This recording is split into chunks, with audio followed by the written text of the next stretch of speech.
Hi everyone, good Tuesday to you. Welcome to CNN Student News. We are back from a 3-day weekend with a ton of really big stories to cover, from a hurricane to Republican National Convention. From the CNN Center, I'm Carl Azus. First up today, parts of the Gulf Coast battle severe weather, and the Republican National Convention, as we just told you, cancels some events, all because of Hurricane Gustav. This storm made landfall on Monday as a Category 2 hurricane, a little bit less than it had been brewing in the Gulf. But it still brought heavy winds, rain that led to flooding in a lot of areas. It weakened to a Category 1 storm after it hit, but the mayor of New Orleans says they are not out of the woods yet. Dan Lothian has the latest on the damage caused by this storm. Keep your eyes on the TV. That's the power of Gustav, ripping roofing off a building on Grand Isle, Louisiana, a barrier island in the middle of the storm's path. And here's some video of flooding from Gulfport, Mississippi. Just look how high the water is and how swift the currents are. In Alabama, a rescue operation. A local TV reporter found a wet kitten in a field. Oh, easy, easy. He picked it up and wrapped it up in a towel. Here, we're taking you on a drive through the streets of New Orleans, and you can see trees leveled and debris on the ground. Wind from Gustav sent whitecaps over the city's levees, but the U.S. Army Corps of Engineers said there were no major problems. The one parish president says there is threat of a breach in one private levee south of the city. President Bush, who was criticized for his administration's response during Hurricane Katrina, canceled plans to attend this week's Republican National Convention and went to Texas to meet with emergency workers and evacuees. The coordination on this storm is a lot better than during Katrina. Officials place the damage estimate at about $8 billion. A curfew is in place here in Baton Rouge and also in the New Orleans area. And of course, all eyes are on the levee system around New Orleans. The hope, of course, is that those levees hold.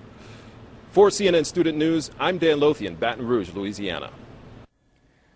All right, you saw some of the damage in those pictures, but it's going to take some time before we know just how much damage Gustav will cause. However, relief organizations are already jumping into action to help the victims of this storm. If you want to learn how you can help out, head to cnnstudentnews.com and check out the Impact Your World link. You'll find that in the Spotlight section of our homepage. The Republican convention is underway, but plans for the week-long event are shifting, all because of this hurricane. And John McCain, who's the presumptive Republican nominee, has asked organizers to kind of tone down the party atmosphere that's usually associated with this kind of event. The schedule may be changing, but the location stays the same, St. Paul, Minnesota. That's where GOP delegates from across the U.S. have gathered to officially declare McCain as their presidential nominee. The impact of Hurricane Gustav was front and center as the convention was gavelled into session yesterday. When First Lady Laura Bush took to the podium, she only talked for a few minutes, and she was mentioning setting aside party politics as the country provides aid to those people affected by Hurricane Gustav. The effect of Hurricane Gustav is just now being measured. When such events occur, we're reminded that first, we're all Americans.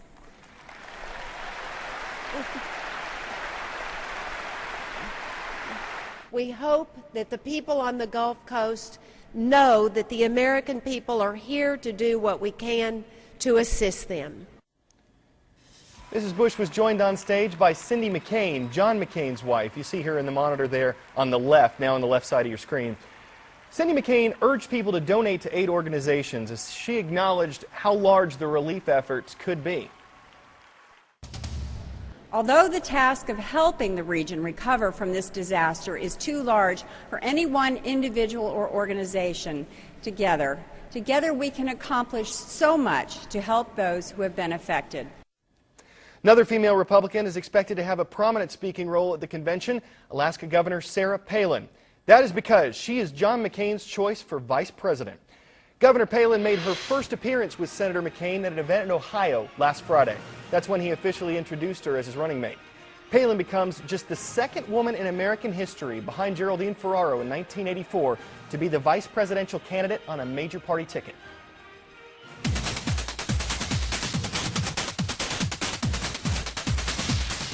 Time for some fast facts. Sarah Palin was born in Sandpoint, Idaho in 1964. From 1996 to 2002, she served as the mayor of Wasilla, Alaska, and she was chosen by her peers to be president of the Alaska Conference of Mayors. In 2006, Palin became the youngest governor in Alaskan history and the first woman to hold the office. Turning to the Middle East now, where Iraqi forces are now in control of a region that was once one of the most violent in that country. At a ceremony in Ramadi yesterday, the U.S.-led coalition handed over security for Anbar province. At one time, Anbar was home to the nation's Sunni insurgency. That's why an official described the transfer as major progress for Iraq. Arwa Damon looks at the history of conflict in Anbar. The handover of Anbar province arguably holds more significance than that of other provinces. It is the 11th to be handed over to Iraqi security forces, but it's the first Sunni Arab province. And then there's its history. It was once almost entirely, if not entirely, controlled by al-Qaeda in Iraq. There were some parts of it that the U.S. military didn't even dare venture into. And few will forget the image of the 4 Blackwater contractors strung from the bridge in Fallujah after their convoy was ambushed in 2004, and then the 2 major battles for control of that city that took place in April and in November of that year. Some of the fiercest fighting of this war. Those battles drove the bulk of the insurgents north into the Euphrates River Valley, where the U.S. military spent the better part of 2005 chasing them down from Heat and Haditha all the way up to the Syrian border. And then there was the ongoing battle for control of Ramadi that really didn't start to calm down until 2006. But the U.S. military never really had full control over Anbar province. Quite simply, its forces were stretched too thin. It wasn't until the Awakening Councils were born did the province truly come under control. The Awakening Councils in that area, by and large, made up of former insurgents who were fighting with al-Qaeda. Al-Qaeda overplayed its hand, and they switched alliances and began fighting with the U.S. military against al-Qaeda.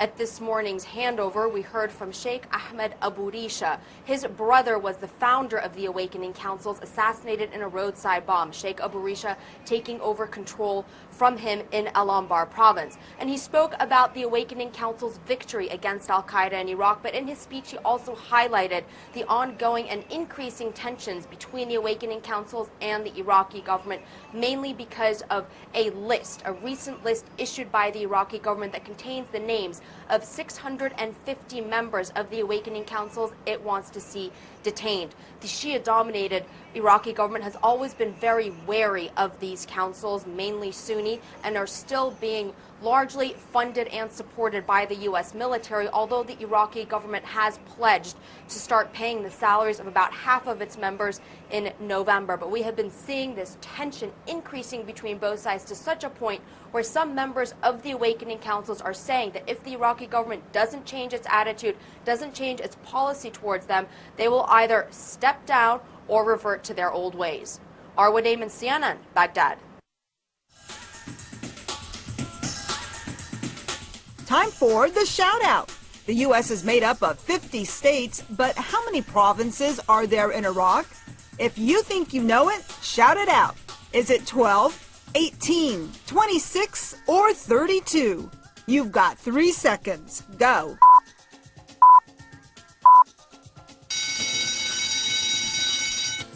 There are 18 provinces in the Middle Eastern nation, which is about twice the size of the U.S. state of Idaho. That's your answer, and that's your shout-out.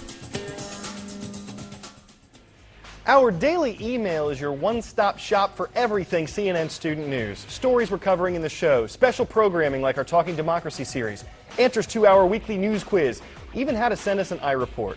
Registration is fast, easy, and the best part, it's free. So sign up today at cnnstudentnews.com.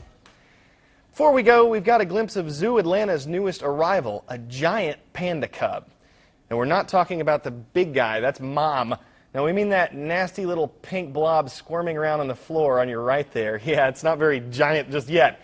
In fact, when the cub was born, it was about the size of a stick of butter.